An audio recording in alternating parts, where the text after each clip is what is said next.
നേട്ടങ്ങൾ പറഞ്ഞാൽ ഇടതുപക്ഷത്തിന് ഭരണ തുടർച്ച ഉണ്ടാകുമെന്ന് കോൺഗ്രസിന് ആശങ്കയുണ്ടെന്ന് CPIM കേന്ദ്ര കമ്മിറ്റി അംഗം AK ബാലൻ പ്രതികരണം വരുന്നു. കേന്ദ്ര സർക്കാർ ഏജൻസികളുടെ റിപ്പോർട്ടാണ് തരൂർ അടിസ്ഥാനമാക്കിയത്.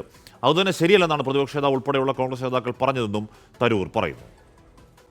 ഗ്ലോബൽ ഇൻവെസ്റ്റ്മെൻറ്റ് മീറ്റ് നടത്തിയല്ലോ എറണാകുളത്ത്. ബഹുമാനപ്പെട്ട കുഞ്ഞാലിക്കുട്ടി സാഹിബ് വന്നതെന്താ? 2 സ്വർണ്ണക്കട. അതിനേക്കാളപ്പുറം എന്തെങ്കിലും വന്നിട്ടുണ്ടോ? എന്നിട്ട് ഇതെല്ലാം ഞങ്ങളുടേതാണ്. ആയിക്കോട്ടെ, കേരളത്തിലുണ്ടാകുന്ന നേട്ടത്തിൻ്റെ കാരണക്കാർ ഭരണപക്ഷിയും പ്രതിപക്ഷവും ഒക്കെയാണ്. അതങ്ങ് അംഗീകരിച്ചാൽ എന്താ പ്രശ്നം?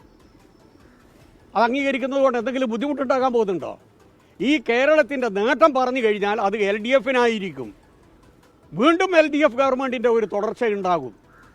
ഈ ഭയത്തിൽ നിന്നാണ് ഈ വർത്തമാനങ്ങൾ പറയുന്നത്.